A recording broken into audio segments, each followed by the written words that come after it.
Mahalagang paalala, ang lahat ng mga balitang aking inihahayag ay hindi sa akin mismo nanggaling. Ito ay galing sa mga source ng Aldab Nation sa iba't ibang social media platform. Ako ay tagapaghatid lamang at nagbibigay ng komento.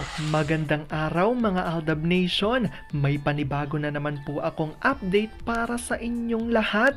Pero bago natin ito umpisahan ay huwag niyo munang kalimutan na mag-subscribe sa aking YouTube channel at i-click mo na rin ang katabing bell button para maging updated ka sa mga latest videos na i-upload ko. At kapag umabot na ng 100,000 subscribers ang aking channel, ay may sorpresa ako para sa inyong lahat. Alam kong excited na kayo, kaya naman ngayon, umpisahan na natin ang ating kwentuhan. Ang pag-uusapan natin ngayong araw na ito kung saan ang tatlong trio ay hinihiling na raw na ibalik ang Aldab sa kanilang show dahil tila unti-unti na raw silang nalulugi dahil sa karma. At dahil dito, Aldab will be back in no time. Pero hanggang ngayon niya raw ay bawas sa studio ang mga Aldab fans ayon yan sa ating source. Kaya paano ba ito mangyayari? Kahit ito patotoo at may sapat nga ebidensya ang makakapagpatunay rito, pwede mo ang ating aalamin at pag-uusapan ngayong araw na ito. Pero bago yan, ay bibitinin ko muna kayo ng kaunting-kaunti lamang kung saan magbasa muna tayo ng mga nakakatuwang post ni Manibis Theo01 sa Twitter. Kaya naman na natin patagalin pa at sabi niya sa akin ng tweet, "Love, gusto mo bang kumain sa favorite resto natin?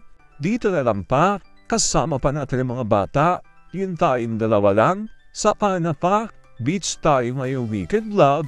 Madami ako nga asikasuhin sa negosyo, next time na lang. Watch tayong movie, ipahinga mo na lang yan, alam kong pagod ka. Lahat na lang ayaw mo, dito na lang tayo. Alam kong busy ka kaya wag na tayo mag-WhatsApp. Parang ayaw mo kong mapasama, nasa isip mo lang yan, sige na puntahan ko lang ang mga bata. Sa kanilang room na sila matutulog hayaan mo sila kung saan nila gusto, okay? Sobrang likot nila sa kanila ako matutulog para hindi ka na ma-iskorbo.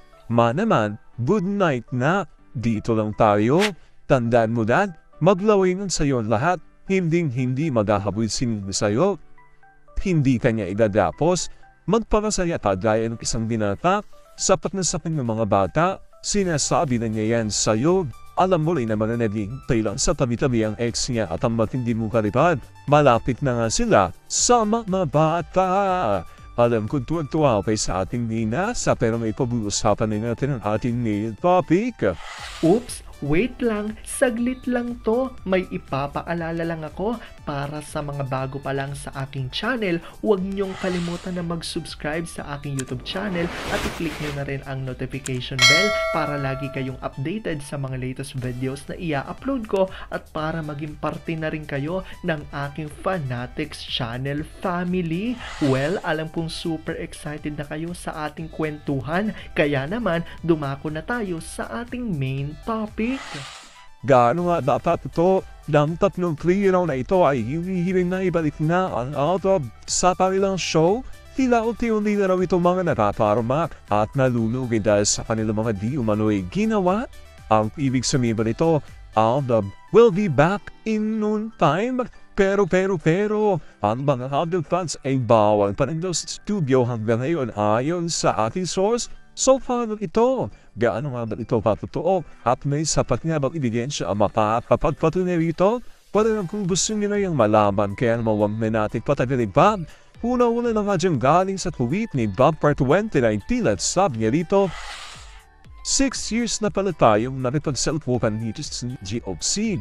Ang bilis ng panahon, sa totoo lang habang tumatagal, lalong tayong palaban at walang kinakatakutan. Ang mga fans noon paniwalain at matataputin. Ibahin tayo, wala tayong inuulungan. Laban na pong laban. Pero malungkot ako pag wala ng Z. Wala na pong mabanatan. Sinabayan ko na lang mag-retire ang 3 La Ocean Deep. Totoo ba yung pinasa sa atin o fake news na hinihiling doon painin na 3 La Ocean Deep? Napubalik ang Aldab sa kanila? Kung totoo yan, nagdideliri na sila. Pero sa tingin ko fake news yan. May mukha pa ba silang ihaharap? Gusto lang at ang mapag-usapan ng tae ng bayaran tabloid writers. Noon ang taas ng respeto ko kay JDL kasi hindi siya sumasali sa Zig.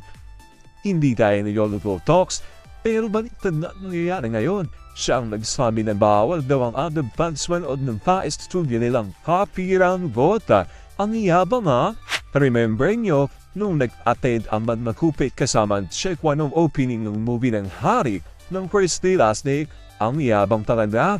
Piling artista, pwede pala siyang ikas bilang manananggal sa shape ng pilog at hubis ng mukha. Ayaw talaga umamin ng pamumutik niya noon. At galing naman kay Gabriela Saya Gaya, hindi tayo PBA&ABN fandom titigil, ipagtanggol ang mag-asawang RJ Meng kasama ang mga anak nila, lalaban tayo sa kasamaang ginagawa ng mga ulol sa RFJ family. Ayan nga ang mga matatatang na paninindigan ng mga Aldab Nation kung saan ayon sa kanila ay tila hinihiling mga araw ng 3 trilyon na bumalik sa kanilang Aldab dahil nga daw sa pababa di ang ratings ng mga ito. Ngunit hanggang ngayon ay wala pa rin kumpirmasyon kung gaano nga ba ito patotoo dahil hanggang ngayon niya ay may kontrapata pa rin ang better half ng Aldab sa kanyang home network.